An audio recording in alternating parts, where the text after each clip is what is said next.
respected principal ma'am, all the worthy teachers and my dear friend. First of all, I wish you a wonderful good morning to all of you. Good morning, Riya. My name is Jam, the student of class 8 in Sunrise Public School. Today I am here for speech on the topic sound, so let's start. Sound. It is a form of energy that gives the sensation of hearing the sound. Sound is produced by vibrating the object. Now vibration.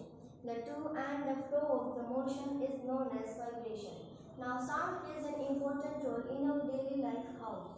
Because our life depends on the sound, and without sound we cannot hear anything or we cannot communicate with others. Now I will tell you that sound can travel through vacuum or not. No, the sound cannot travel through the vacuum. Now audible sound and inaudible sound. The sound having a frequency above the 20 Hz to 2000 Hz is known as audible sound. The sound having the frequency below the 20 Hz to 2000 Hz is known as inaudible sound. The best example of sound absorber is the porous material like wood. It is the best example of the sound absorber. Now I will tell you that sound can travel through solid or not. Yes, the sound can travel through solid. Let's take an example. Take a long metal rod and say to your friend that cover one end with your hand and second end put on your ear. Then you will see that sound is producing from that solid rod.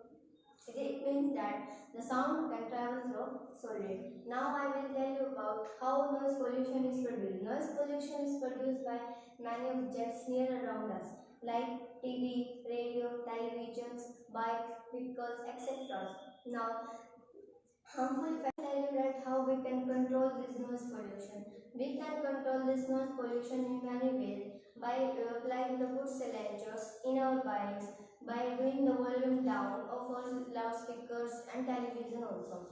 Now I will tell you that how sound is produced. Sound is produced by vibrating the objects. Let's take an example. Take a long rubber and stretch it with both the ends. Now stretch it from middle and just leave it. You will see that from middle it's vibrating and sound is produced. Now I will tell you that how you can make your building soundproof. We can make our building soundproof in many ways. By making our door heavy, by doing the many layers of our floors, and by using the glass by using the soundproof glass in our windows also. Now I will tell you about the difference between musical sound and sound.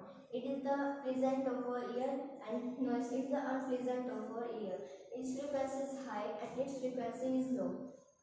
Now I will tell you about the larynx and its function. Larynx, it is the top part of our trachea. It is also known as voice box. Its shape is V. When we breathe in, the air passes through our lungs and moves towards the lungs. And when we exhale, the air passes and moves upward to the lungs. This is all about the function of the larynx. Now I will tell you about, you will observe that in your daily life, the woman have the shrinkle voice than the man. Why? The woman have the shrinkle voice than the man because the frequency is greater, the woman have the greater frequency than the man. This is all about my speech. Now I want to ask some questions. So which channel? What is sound? Sound is a form of energy which gives us the persistence of hearing. Very good. Sit down. Please clap for Shavi. Aniket, stand up. What is vibration? The to and from is called vibration. Very good. Sit down. Please clap for Aniket. This is all about my speech. I hope you like my speech. Thank you and have a nice day.